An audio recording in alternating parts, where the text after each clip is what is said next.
박현경 기자의 인사이드 아메리카. 크리스마스에 많이 선물해 주시고 또 많이 받으셨습니까? 그렇게 오간 크리스마스 선물 가운데 반품하는 경우도 상당히 많을 것이란 전망이 나왔습니다. 얼마나 많은지 알아봅니다. 그리고 새해가 다가오면서 목표 세우는 분들 많으실 텐데요. 이 G세대가 가장 중요하게 생각하는 목표는 무엇일까요? 박현경 기자와 이야기 나눠보겠습니다. 안녕하십니까? 네, 안녕하십니까? 자, 어제 크리스마스였는데 선물 많이 받으셨습니까? 네, 이 선물 얘기를 해야 되기 때문에 이 크리스마스 쇼핑이 끝났어도 이 쇼핑몰들이 붐빌 것으로 보이네요. 크리스마스 쇼핑이 한창일 때보다는 덜하겠지만 그래도 쇼핑몰들 계속 혼잡할 것으로 예상됩니다. 네. 이 중에는 연말 쇼핑을 이어가는 쇼핑객들도 있습니다만 여기에는 또 이제 반품하러 가는 경우도 상당수 포함될 걸로 보입니다. 네. 당장 오늘부터 리턴하러 쇼핑몰을 찾는 경우 찾아볼 수 있을 것이란 예측이 나오고 있습니다. 그래서 오늘부터 쇼핑몰에선 물건을 사려는 그 계산대 줄보다 오히려 이제 리턴하러 오는 그 줄이 더 길 수도 있겠습니다. 뭐 마음에 안 드는 걸까요? 네. 그러면 얼마나 많은 연말 선물이 반품될지 구체적으로 나온 전망이 뭐 있나요? 네, 미 소매연맹 NRF가 관련 전망을 제시했습니다. 네.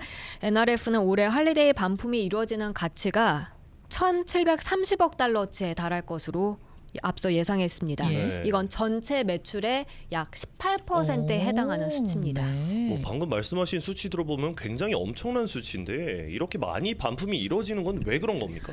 크게 두 가지 원인을 꼽아볼 수 있습니다. 네. 하나는 그만큼 쇼핑 매출이 늘어난 데 따라서 반품되는 정도도 늘어날 것이란 관측입니다. 어허, 네. NRF는 올 연말 작년보다 4%가 늘어난 총 9,573억 달러, 거의 1조 달러에 가까운 매출을 올려서 기록을 세울 것으로 봤는데요. 네. 그렇게 많이 쇼핑하게 되면 리턴도 이제 덩달아서 또 많아질 것이란 그런 예상으로 이어지고 있습니다. 그리고 다른 하나는 온라인 쇼핑 증가입니다. 네. 보다 많은 미국인들이 크리스마스 리스트를 이제 온라인 쇼핑으로 채운 만큼 직접 보고 산 오프라인 쇼핑보다는 네. 리턴이 증가할 수 있다는 그런 분석입니다. 그렇겠네요. 자, 반품을 할 때 알아두면 좋은 사항이 있다고 하는데 어떤 부분을 좀 알아야 되겠습니까? 일부 매장에선 반품 대신 교환이 이뤄지길 희망하면서 네. 여전히 할인된 가격 제공하고 있습니다. 크리스마스가 끝났더라도 할인 행사는 지속될 수 있으니 바로 반품하기보단 한번 둘러보고 교환하는 것도 괜찮을 수 있다는 평가고요. 그렇지만 만약 반품을 하게 된다면 이제 영수증 꼭 갖고 가서 그렇죠. 이제 또 영수증에 적힌 작은 글씨도 확인해 보라는 조언입니다. 어떤 경우엔 리턴할 때 이제 수수료가 붙을 수 있고 또 기한이 제한적일 수 있기 때문입니다. 아, 그렇군요. 자, 그렇기 때문에 이제 반품보다는 좀 교환의 구미가 땡기는데 그런데 요즘 반품 기간이 한층 길어진 소매 업체들도 많아졌다고 하는데 이 얼마나 길어졌습니까?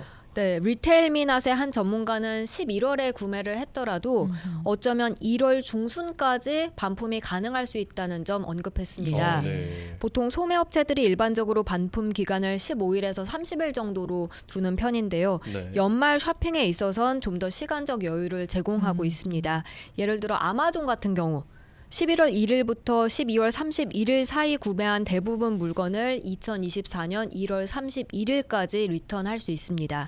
네. 단 애플 브랜드 제품은 제외라고 하니 주의해야 하겠는데요. 애플의 경우에는 11월 1일부터 12월 31일 사이에 구매를 했다면 2024년 1월 15일까지 반환 가능하겠습니다. 네.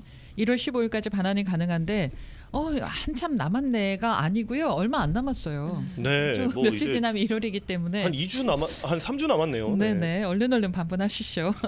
자, 최대 소비 대목인 연말 그리고 추수감사절하고 크리스마스 기간에 미국인들의 명목 소비가 지난해에 비해서 늘었다라는 그런 뭐 설문조사가 있네요. 네, 이 오늘 아침 마스터카드 스펜딩 펄스 보고서가 발표됐습니다. 네. 이 보고서에 따르면 네. 지난 11월 1일부터 12월 24일까지 자동차 제외한 소매 판매가 작년 같은 기간에 비해서 3.1% 증가했습니다. 네. 11월 개인 소비 지출 가격 지수가 전년 동월 대비 2.6% 오른 점을 감안한다면 예. 이 마스터카드의 이런 분석 결과 물가 변화 고려하더라도 연말 소비가 작년보다 증가했음을 시사하고 있습니다.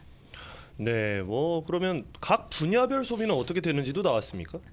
우선 이 오프라인과 온라인 소매가 어느 정도 늘어났는지 아니면 감소했는지 부터 살펴보겠습니다. 네.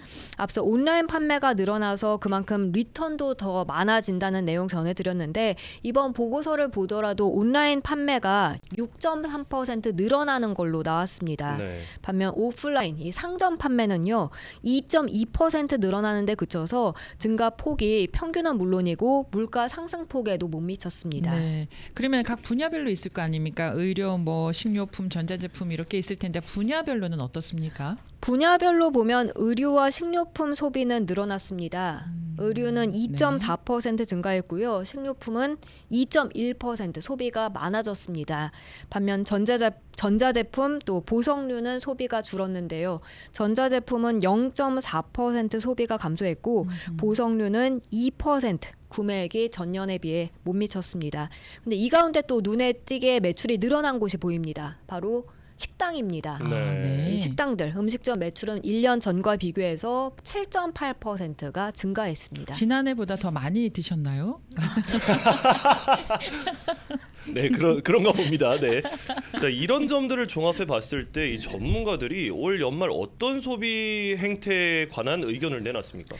마스터카드의 경제연구소 이 미셸 마이어 수석 경제학자는요. 올해 연휴 기간 소비자들은 신중한 소비를 하는 모습을 보였다고 평가했습니다. 네. 소비자들이 비록 지출을 늘리긴 했지만 네. 구매 가치가 높다고 판단하는 상품, 서비스 위주로 지갑을 꽤 신중히 열었다는 그런 지적이었습니다. 예. 마이어 경제학자는 신규 일자리 창출과 인플레이션 압력 둔화 등 경제 여건이 우호적인 상황 지속하는 가운데 소비자들은 가장 가치가 있다고 판단하는 그런 상품과 경험을 여전히 추구하고 있다고 설명했습니다. 네. 네. 음식이 상품과 경험을 추구한다고 판단한 사람들이 7.8%나 늘었습니다.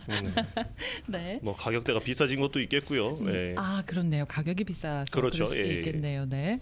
자, 새해가 며칠 남지 않았는데 새해 하면은 새해 목표가 가장 먼저 떠오르잖아요. 그 Z 세대가 생각하는 가장 중요한 새해 목표가 따로 있다고 합니다. 제일 궁금한데요. 네. 이건 오늘 비즈니스 인사이더가 지난 7월 여론조사 기관 유고브와 함께 실시한 여론조사 네. 결과를 전한 건데요. 네. 조사에선 향후 5년을 바라볼 때 5년? 향후 5년 동안 중요하게 생각하는 목표는 무엇인지 다음 중 무엇인지 물어봤습니다. 이 답변들 중에는요. 건강, 커리어, 인간관계, 교육, 주택 소유, 재정 안전, 그리고 여행 같은 것들이 포함됐고요. 이 중 원한다면 하나 이상 다 고를 수 있도록 했는데요. 중요하다는 답변을 가장 많이 받은 건 재정 안정이었습니다. 아, 네. 네. 10명 가운데 7명 꼴이 재정 안정 목표를 Z세대는 중요하다고 여겼습니다. 전 세대 통틀어서 뭐니 해도 머니인데요. 예, 재정 안정에 이어서 두 번째로 많이 중요시한 목표는 무엇입니까? 두 번째가 건강 관련이었습니다. 아, 네, 그렇군요. 건강. 10명 가운데 6명 꼴이 건강 개선 목표를 중요하다고 꼽았고요. 네. Z 세대라 그러면 아직 젊은 세대잖아요. 네. 그런데도 건강이 두 번째로 중요했고요. 네. 이어서는 커리어 발전, 개인 만족도, 친구 관계 구축과 우정 유지, 또 만족하는 연인 관계 갖기 이런 순이었습니다. 자, 이런 가운데 이번에 조사를 한 비즈니스 인사이더가 주목한 부분이 따로 또 있다고 하는데 그거는 어떤 부분입니까? 이번 조사에선 여행과 교육 수준 향상 목표도 포함이 됐었는데요. 네. 이 두 목표들 중에 더 많은 답변을 얻은 게 무엇이었는가?